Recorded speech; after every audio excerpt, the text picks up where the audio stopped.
Suite et fin de l'activité 3 consacrée à la gestion durable des agrosystèmes. On va essentiellement débriefer sur les différentes approches qui vous ont été présentées, sans oublier non plus les documents qui figurent dans la fiche d'activité. L'alternative aux cultures industrielles, intensives, polluantes et peu respectueuses de l'environnement, c'est souvent ça pour vous, le bio, l'agriculture biologique qui répond à un certain nombre de critères de production et qui, évidemment, est une amélioration au niveau de la qualité, ça c'est sûr. Le secteur est en pleine expansion, la demande des consommateurs augmente, un certain nombre d'exploitations se convertissent progressivement et on peut sans doute s'en réjouir. Ne nous emballons cependant pas trop, le bio en France ne représente que 7% de la surface agricole utile, donc il y a encore une marge de progression. Il existe aussi d'autres certifications moins connues peut-être, comme le label Haute Valeur Environnementale, qui est fondé sur des indicateurs liés à la biodiversité, à la stratégie phytosanitaire, la gestion de la fertilisation et de l'irrigation. Bon, on va voir surtout qu'il n'y a pas forcément une approche totalement idéale ou parfaite, mais c'est plus une multiplicité de mesures intégrées, complémentaires, adaptées au territoire, qui progressivement fait bouger les choses. Alors, venons-en à la consigne 2, qui vous demandait de proposer des pistes d'amélioration pour amener les agrosystèmes vers une perspective de développement durable. La première chose, comme souvent, c'est l'éducation, la formation des populations aux différentes techniques culturales et à la connaissance des écosystèmes.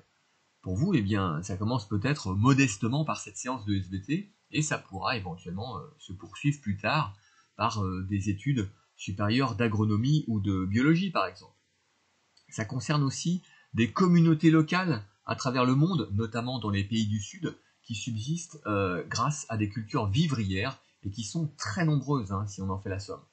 Savoir sélectionner les variétés adaptées au milieu, savoir suivre les cultures et l'environnement, donc savoir quand planter, quand récolter, quand traiter un problème, ça c'est important.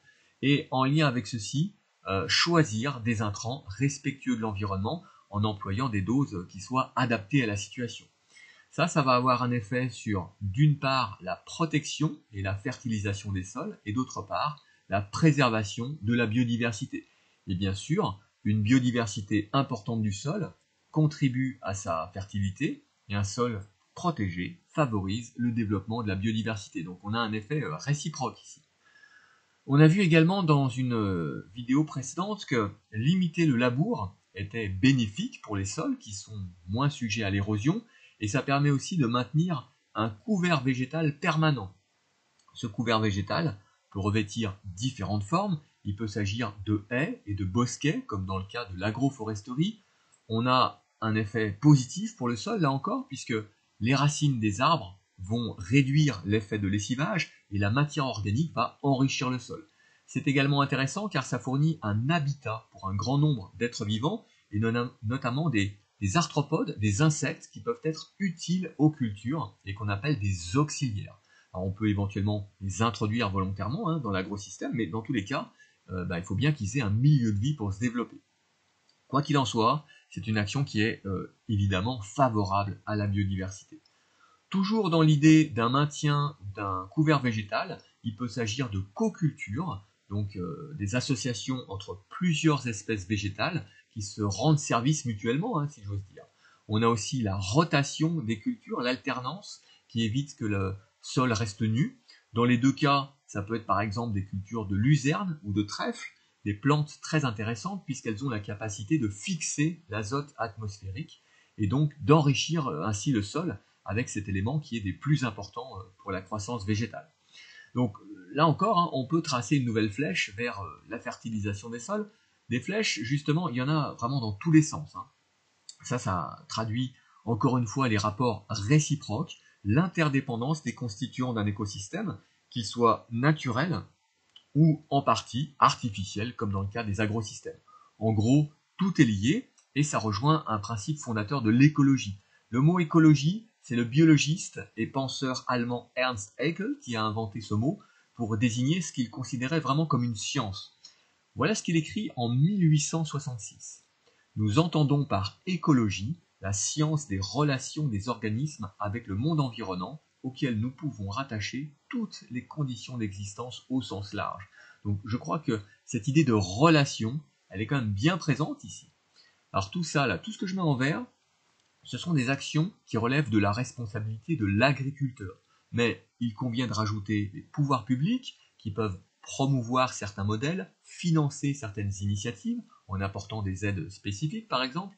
Là, on est plutôt dans la sphère politique, dans laquelle on va ranger les gouvernements bien sûr, mais aussi les ONG ou les lobbies qui ont aussi un pouvoir d'influence. L'aspect légal est important également. Ça passe notamment par les réglementations qui peuvent être juridiquement contraignantes ou non. Il peut y avoir des référentiels, des cahiers des charges pour les certifications qu'on a évoquées précédemment, tout ce qui est bio ou à haute valeur environnementale notamment. Donc ça, et la formation des populations, c'est de la politique au sens large du terme, c'est-à-dire l'organisation générale d'une société et pas simplement la pratique du pouvoir. Il reste une dernière dimension, et pas des moindres, puisque c'est vous. Oui, vous, en tant que citoyen, en tant que consommateur, vous avez un rôle dans tout ça parce que vous avez la possibilité de choisir les produits que vous consommez. Donc, eh bien, prêtez attention aux conditions de production, aux valeurs nutritives. Il y a un certain nombre d'applis sur smartphone qui deviennent assez populaires pour faire ça. Enfin, l'idée c'est que vous gardiez simplement votre discernement, y compris quand vous allez faire les courses. Au bout du compte, c'est quand même le consommateur, ou le collectif de consommateurs qui a le pouvoir en quelque sorte. C'est lui qui choisit ce qu'il achète ou pas, et l'industrie agroalimentaire est à l'écoute de ça. Privilégier les circuits courts, acheter local, ne serait-ce que pour réduire l'empreinte carbone des marchandises, choisir plutôt des fruits et légumes de saison, ça vous l'entendez régulièrement, mais ça fait une différence, clairement. Tout comme limiter le gaspillage, mais là encore, je ne vous apprends rien. Voilà, vous voyez, il y a quand même pas mal de choses à faire, et à des échelles très différentes. J'évoquais dans une précédente vidéo ce rapport des Nations Unies, intitulé « Notre avenir à tous », c'est le document fondateur un peu du concept de développement durable. Et pour conclure, je citerai le tout dernier commentaire en annexe, qui vient vraiment à la toute fin du rapport. Les problèmes ne sont pas de nature essentiellement scientifique et technologique. En matière de science, nous avons la connaissance, et en matière de technologie, les instruments. Les problèmes sont fondamentalement politiques, économiques et culturels. Cette phrase, me semble-t-il, s'applique complètement à la gestion durable des agrosystèmes. Voilà, donc, en tant que génération future, c'est vous la génération future, c'est pas moi. Eh bien, faites entendre clairement votre voix, car les agrosystèmes de demain, les pratiques de culture qui viennent, c'est aujourd'hui qu'on les développe. C'est maintenant qu'on les met en place et qu'on les valide. Donc, ce sont des choix de société très importants qui concernent tout le monde et vis-à-vis desquels on ne peut pas rester indifférent, tout simplement. Voilà en tout cas le message que je voulais faire passer. L'activité 3 est à présent achevée, donc la notion est à votre disposition pour résumer l'essentiel. Je vous laisse la recopier, comme d'habitude.